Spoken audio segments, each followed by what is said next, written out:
Thank you. Yes, we're back talking about Islam and science with Adam Hart Davis and Muslim computer scientist Dr. Assam Ahsan.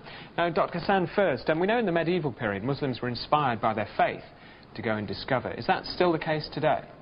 Well, unfortunately, because of the decline of Muslim civilization, our society, our spirituality, our religion, science is also in a bad state.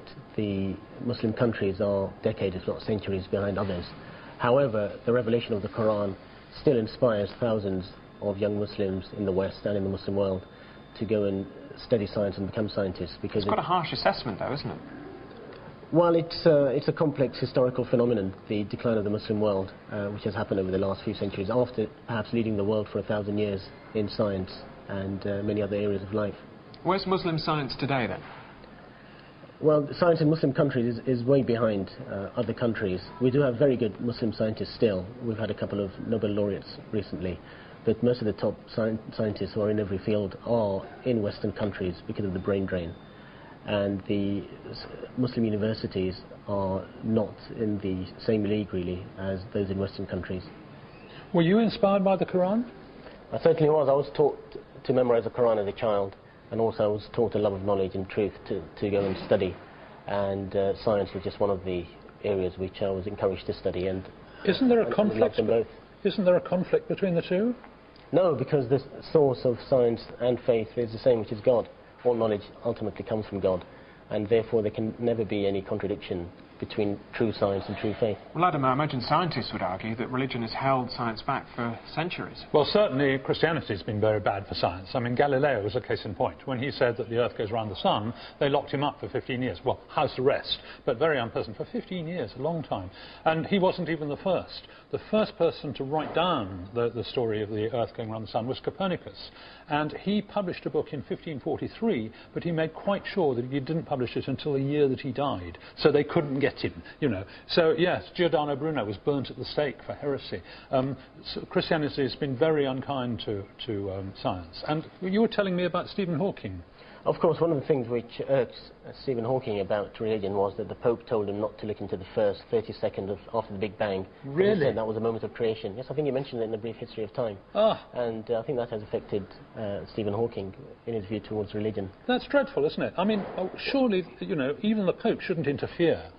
Well, certainly, if we had a great caliph like Al-Ma'mun of the past, he would have perhaps said to Stephen Hawking, please do go and study the first 30 seconds. Him, yeah. Yes, exactly, yes. But that is part of God's creation. So science now, is it the preserve of superpowers?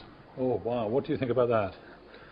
Well, possibly when the Muslim political system was very strong and the caliphs had that authority, they did inspire and encourage science and scientific endeavour. And with the political decline of the Muslim world, there has been a corresponding scientific decline. So they are linked, I think. Because, yes, and of course the Islamic world was huge, wasn't it? It went all the way from Spain to Pakistan. It was a vast empire. A vast empire with lots of scientific endeavour in different parts of it. Right, and people able to collaborate because they all spoke Arabic. Yes, you need an international language. Yes. It does help for research. Yes. Well, the international language of science now is English. Is English, and the Americans have enormous quantities of money and lots and lots of people. But curiously, you know, the highest concentration of Nobel Prizes has come out of the Cavendish lab in Cambridge.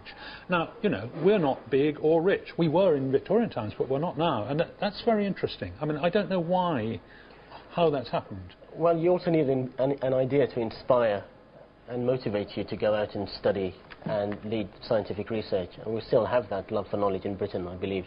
And certainly in the classical period, the revelation of the Quran, the urge to study the world as a means of knowing God better, was an inspiration for the Muslim scientists who perhaps led the world for 1,000 years. So you mean when the Quran tells people to study the flight of birds and the falling of rain, it's in order to understand God better? It's not to understand the world, it's to understand God? Well, it's both. It's to see how beautifully the creation has been made, and therefore also to know God better and to benefit society. Science and technology should be used to benefit society and not harm it. Yes. So things like weapons of mass destruction, you know, should never really have been invented. That's a misuse of science. Yes. Fascinating stuff.